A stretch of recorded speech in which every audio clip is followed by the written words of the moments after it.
الحمد لله لا نحصي ثناء كما هو أثنى على نفسي. اللهم لك الحمد كله دكه جله سره وعلانيته أوله وآخره.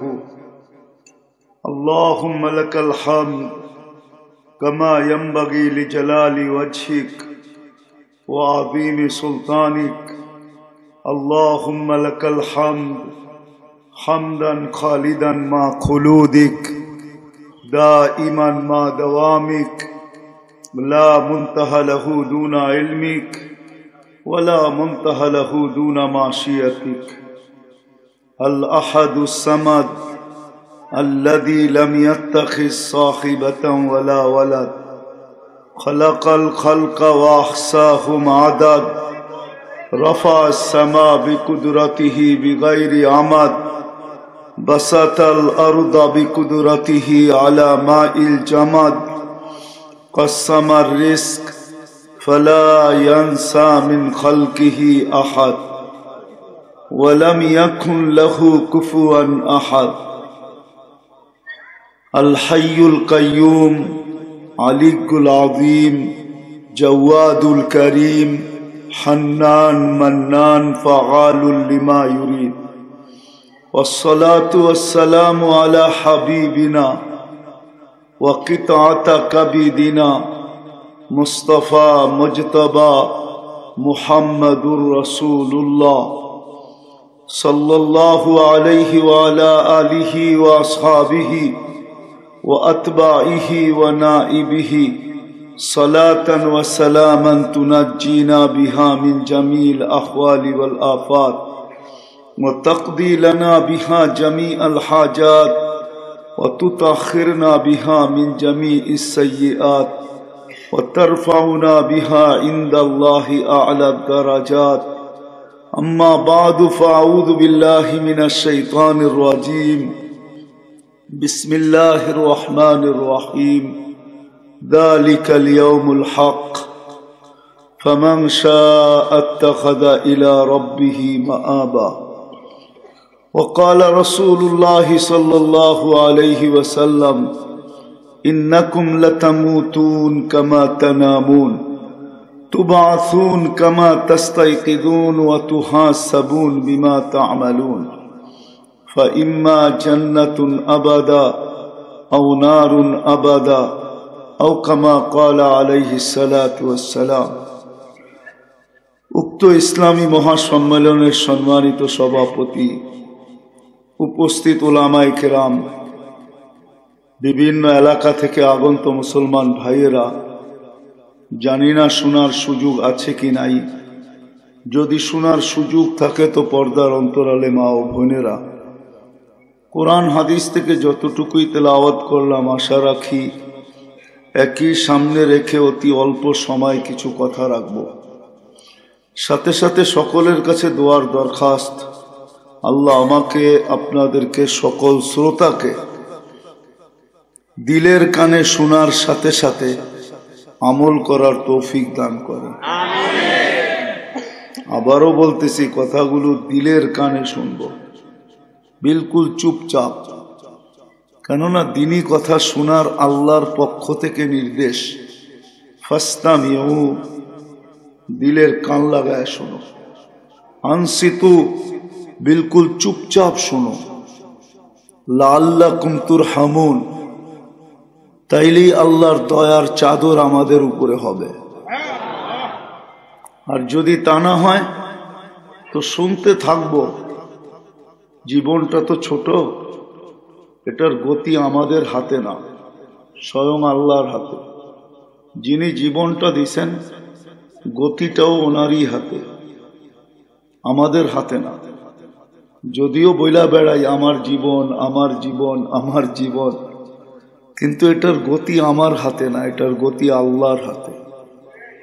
সত্য তো? এটা একদিন কেটে যাবে, একদিন কেটে যাবে। এটাকে পাওয়ার ব্যাংকে ভরে রাখার কোনো সিস্টেম আসে না, আর কোনোদিন আসবে না। বিদ্যুৎকে পাওয়ার ব্যাংকে ভরে রাখা যায়, এই ছোট জীবনটাকে পাওয়ার ব্যাংকে ভরে রাখা যায় না, এটা তার গতিতে চলতে থাকে। এই জন্য বলা চলে আমরা যেদিন দুনিয়াতে পা রাখছি ওদিন থেকে আমাদের যাত্রা কিন্তু চলমান। আমরা থামি, যাত্রা থামে না।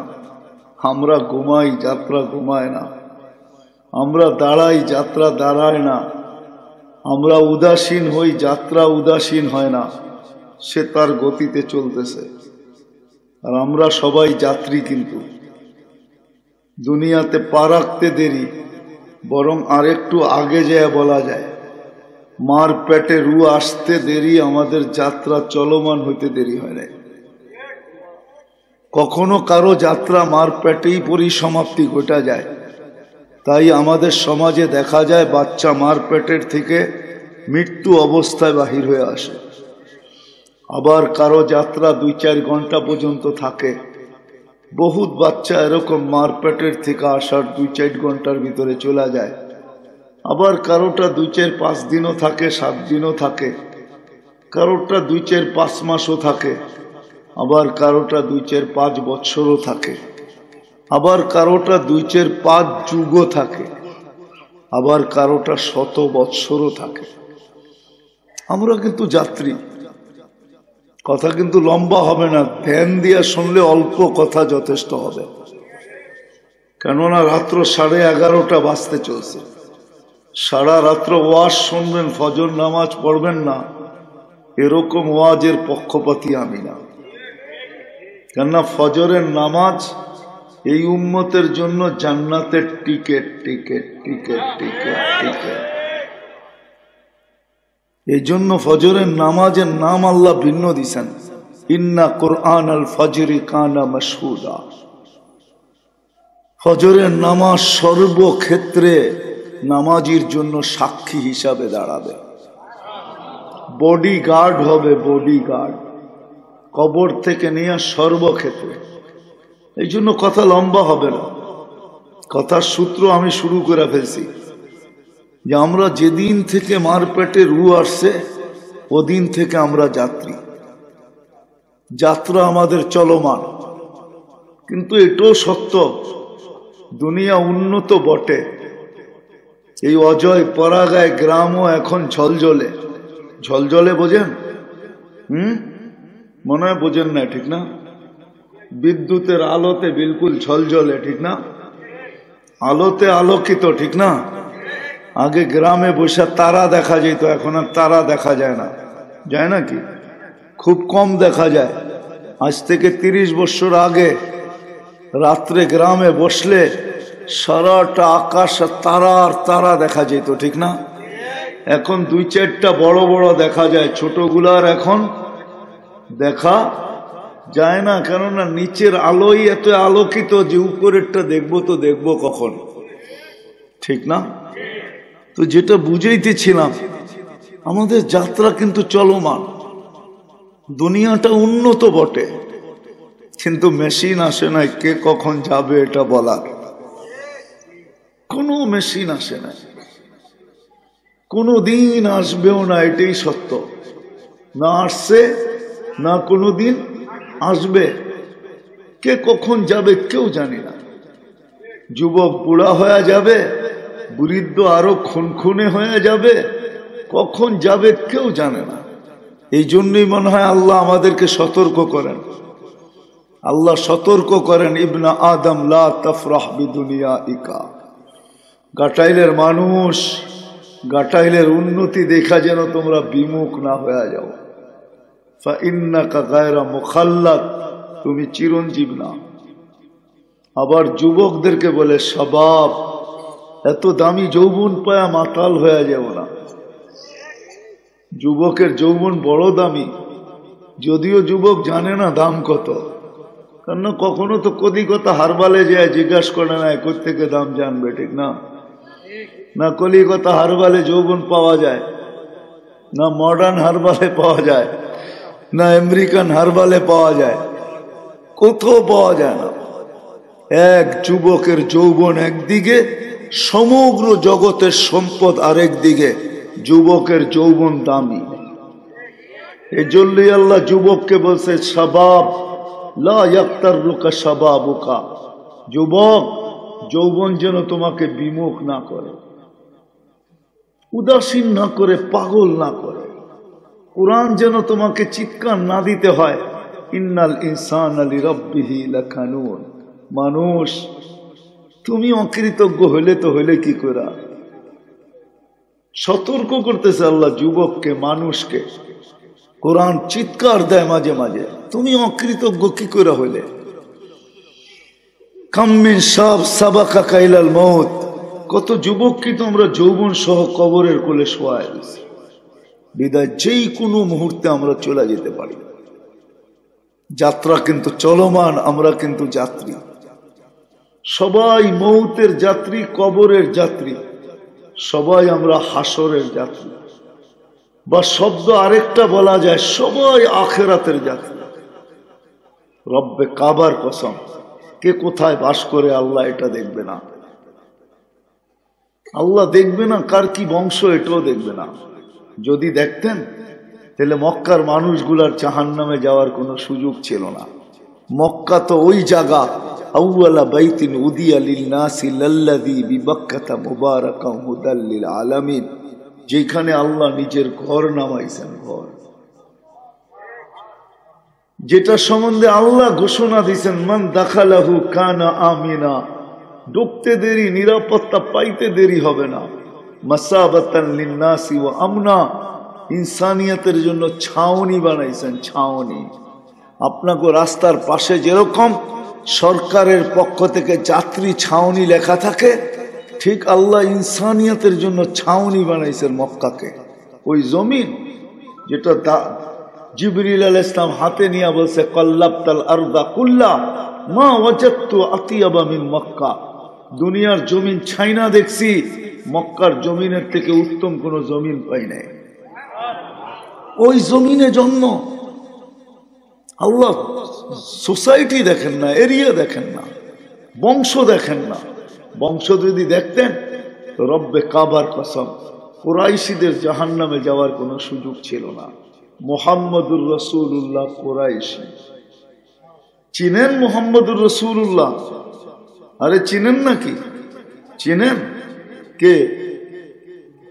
আরে বলেন না। মুহাম্মদুর রাসূলুল্লাহ বললে 40 নেকি পাবেন, 120 নেকি। মুহাম্মদুর, আরে জোরে বলেন, মুহাম্মদুর 120 নেকি পাবেন। হ্যাঁ, কোরআনে আছে মুহাম্মদুর রাসূলুল্লাহ ওয়াল্লাযীনা মাআহু আশিদ্দাউ আলাল কুফার। কোরআনের শব্দ। এই উম্মত তো এক নেকি দিয়ে জান্নাতে যাবে। কয় নেকি? কয় নেকি? এক নেকি দিয়ে জান্নাতে যাবে। এই উম্মত তো জানে না কার উম্মত, দাম কি এটাও জানে না, কাম কি এটাও জানে না। যদি জানতো তাহলে আজকে এই উম্মত এতটুকু নির্যাতিত হতো না। আজকে সারা দুনিয়ায় এই উম্মতের চেয়ে নির্যাতিত কেউ নাই। মনে হয় যে এই উম্মতের কেউ নাই, যার কারণে নির্যাতিত। এই উম্মত যদি জানতো দাম কি আর কাম কি, তাহলে এই উম্মত কোনোদিন নির্যাতিত হতো না। এই উম্মতের সাথে তো ওয়াদা ছিল, উলাইকা লাহুমুল আমান, তোমাদেরকে নিরাপত্তার চাদর দিয়া ঢাইকা রাখবো। কুরাল তো কুরাল সুই ঢুকাইতে চাইলো, আমরা নাইমা আসবো। আল্লাহ নাইমা আসার কথা ছিল। আজকে তো নির্যাতিত, ডেলি 2 থেকে 300 মানুষ মরতেছে, নির্বিচারে মারতেছে, পুরো এলাকা মাটির সাথে মিশায়া দিতেছে। আরো কোন জমিন, কোন জমিন? বাইতুল মুকাদ্দাসের জমিন, ফিলিস্তিনের জমিন, যে জমিনকে আল্লাহ বরকতের জমিন বলছেন, আরদাল্লাযী বারাকনা ফি, ওই জমিন যেখানে সুলাইমান আলাইহিস সালামের ক্যাপিটাল ছিল, রাজধানী ছিল, রাজধানী যেখানে এখনো ইব্রাহিম খলিল শুয়ে আছে, ওয়াদিয়ে খালিল ফিলিস্তিনে। আমি তো চোখে দেখা বলতেছি, কিতাব পড়া না। আমি 15 বছর আগে গেছি। আমি তো দেখা এসে বলতেছি আপনাদেরকে, কি কি রাখা আছে আমার চোখের সামনে আছে। ওই ফিলিস্তিনের জমিন, ডেলি 200, 250, 300 মানুষ মারা যেতেছে, এরকম নির্যাতন। আর আমরা উম্মতে মুহাম্মাদি, আর আল্লাহ সয়া যাইতেছেন ওই দিকেই আমি আপনাদেরকে নিয়ে যাইতেছি। যাত্রী আমরা বটে, সবাই যাত্রী, নারী যাত্রী, পুরুষ যাত্রী, ছোট যাত্রী, বড় যাত্রী, সব আমরা যাত্রী। কিন্তু আমাদের যাত্রী তো বটে, কিন্তু আমাদের প্রস্তুতি কতটুকু, কে কতটুকু প্রস্তুতি নিতেছি। গ্রামগঞ্জের মানুষ জন্য তো বেশি ছিল না, গরিবদের জন্য তো প্রস্তুতি বেশি ছিল না, নারীর জন্য যদি প্রস্তুতি বেশি ছিল না, গরিবের জন্য তো প্রস্তুতি বেশি ছিল না। আমিনু আলা রাব্বিকুম, ইমান তো মারপেটেই দিয়া পাঠাইছেন। মুসলমানের ঘরে অস্তিত্ব দিছে না, কি করবেন? দরকার তো ছিল ইমানটাকে ধরে রাখা, ইমানটাকে ধরে রাখা দরকার ছিল।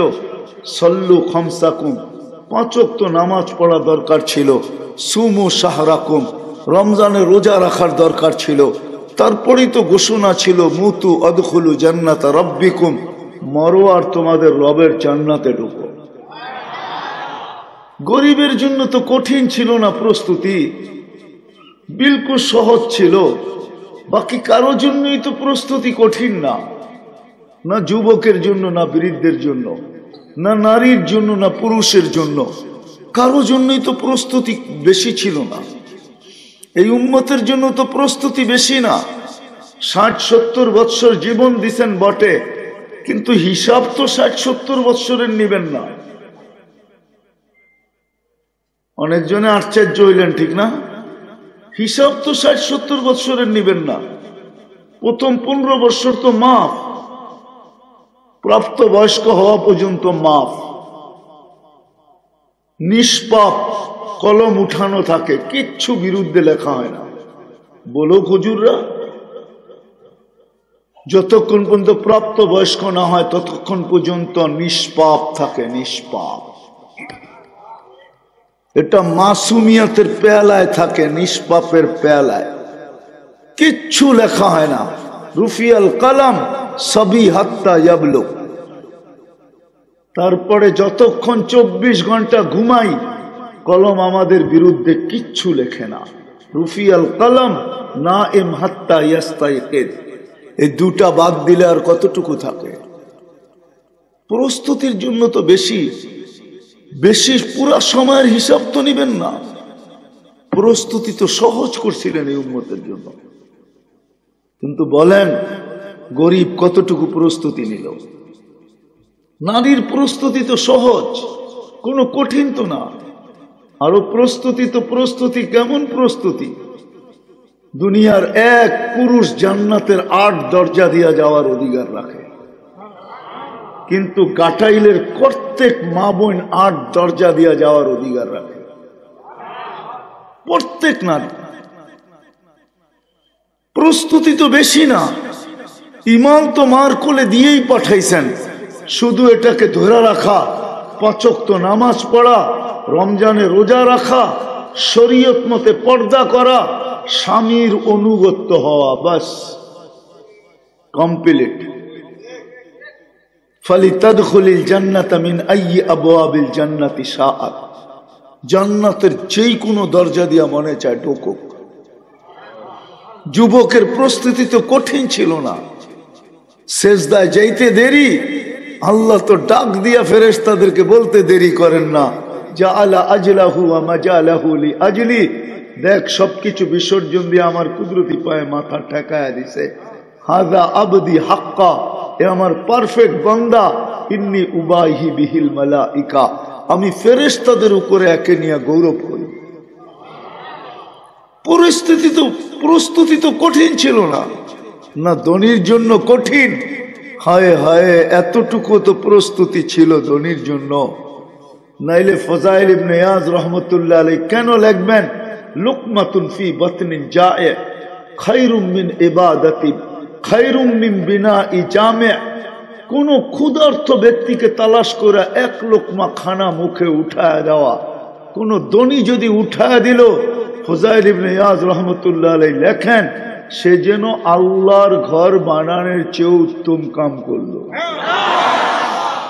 আর আল্লাহর ঘর বানাইলে জান্নাতের ভিতরে ঘর তৈরি হয়।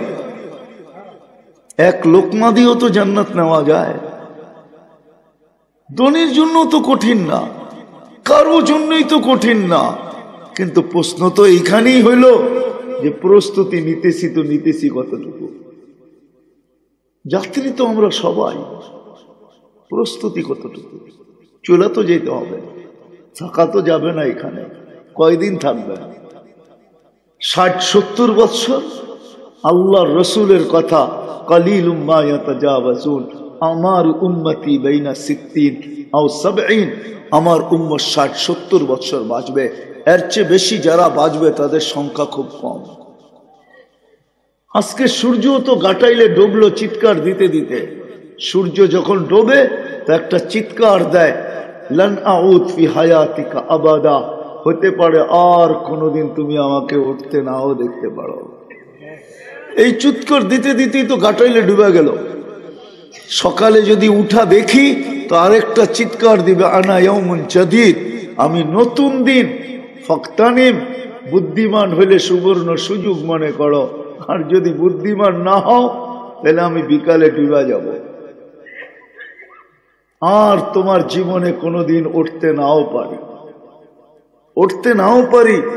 হায় আফসোস, মুসলমানকে তো সূর্য একটা মেসেজ দেয় না, অনেকগুলা মেসেজ দেয়। আজকে যদিও আমার সমাজ, গ্রাম হোক আর শহর হোক, যেখানেরই হোক না কেন, এই গ্রামের যুবকরাও নেটে দেখা চুল কাটে, নেটে দেখা। হ্যাঁ, নেটে দেখা চুল কাটে না? বিশ্বাস হয় না আপনাদের? গাটাইলের ছেলেরাও নেটে দেখা চুল কাটে। শুধু যুবকরা, বাচ্চারাও এখন শুরু করছে নেটে দেখা চুল কাটা। এই গ্রামের নারীরাও নেটে দেখা সাজগোজ করে, কাপড়ের ডিজাইন চয়েস করে, নেটে দেখা তারপরে হাতের ভিতরে মেহেন্দি লাগায়। এই গ্রামের ছেলেরাও, এই জন্য দুঃখে বলতেছি, দুঃখে। হায় আফসোস, হায় আফসোস, হায় আফসোস, হায় আফসোস। এটাই তো, প্রস্তুতি নিবে তো দূরের কথা। আমার সমাজের তো 90% মানুষ, হায় হায় 99% মানুষ বলা চলে, 99% মানুষ যারা বিজাতিদের আদর্শে আদর্শমান, বিজাতিদের আদর্শকে ভালোবাসে। প্রস্তুতি তো সহজ ছিল, কঠিন তো ছিল না। আমি তো কয়েকটা দেখাইলাম, আরো দেখানো যায়। প্রস্তুতি তো একবারে সহজ ছিল, একের ভিতরে 100 ছিল। কিছুই যদি না নিত, 5 ওয়াক্ত নামাজই যদি পড়তো, এই উম্মত যদি 5 ওয়াক্ত নামাজ পড়তো, একজনও যদি না ছাড়তো, হায় হায়, তাইলে মনে হয় প্রস্তুতি কমপ্লিট হয়ে যেত।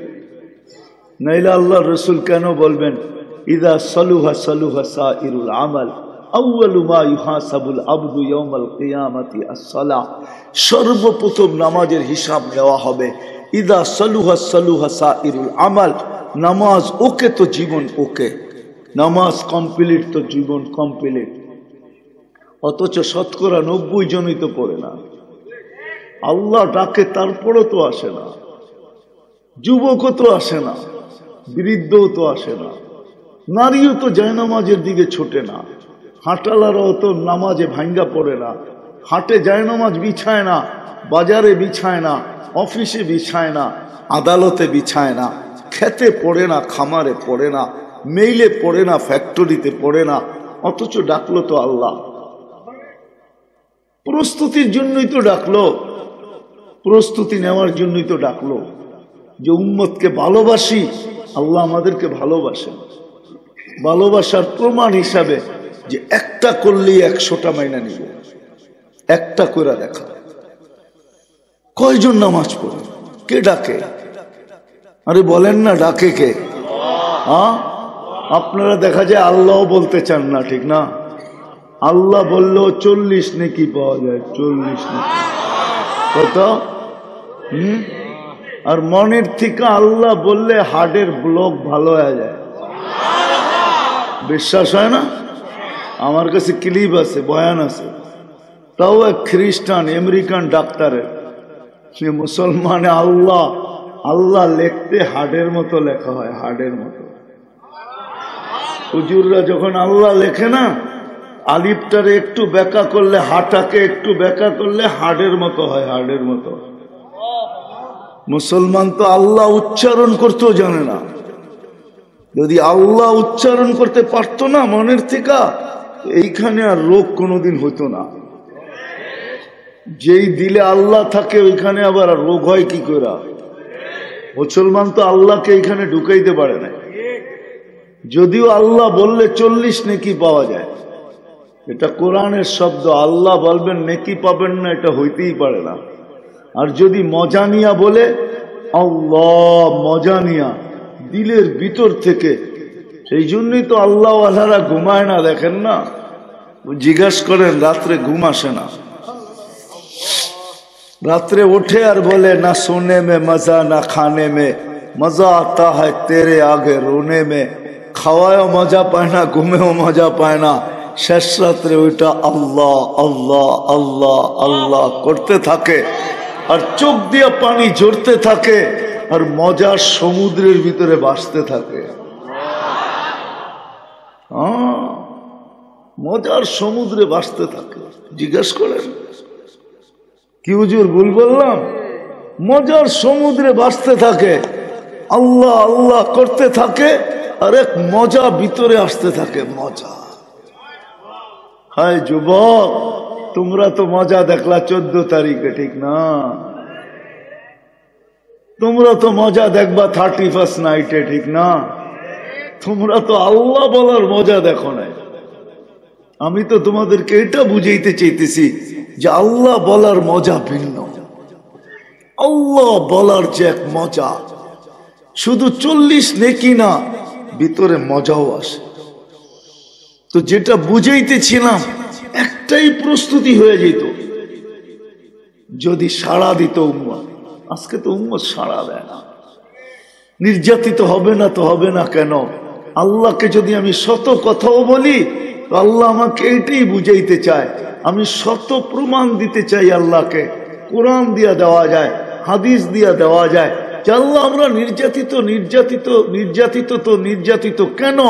আপনি না এটা বললেন, আপনি না ওইটা বললেন, আপনি না সেটা বললেন, আপনি না বললেন উলাইকা লাহুমুল আমান, আপনি না বললেন হায়াতান তাইয়্যিবা, আপনি না বললেন আনতুমুল আলাউনা, তোমাদেরকে সবচেয়ে উপরে রাখবো। আমি নির্যাতিত তো কেন? তো কেন? সর্বশেষ যদি আল্লাহকে বলি, আল্লাহ আমাদের নবীজির সাথে তো আপনি অঙ্গীকার করলেন, যখন দুনিয়ার থেকে বিদায় নিতে ছিল চোখে পানি নিয়া, তো জিবরিল জিজ্ঞাসা করছে এখন কেন কাঁদেন? এখন তো আল্লাহর সান্নিধ্যে চলে যাবেন। আল্লাহ আপনার অপেক্ষায় অপেক্ষমান, এখন কেন চোখে পানি? তো আপনি বলছিলেন, আমাদের নবীজি বলছিল যে এখনো এক প্রশ্নের জবাব বাকি, আমার পরে উম্মতকে কে দেখা রাখবে? তখন তো আপনি জবাব দিছিলেন আমি দেখা রাখবো।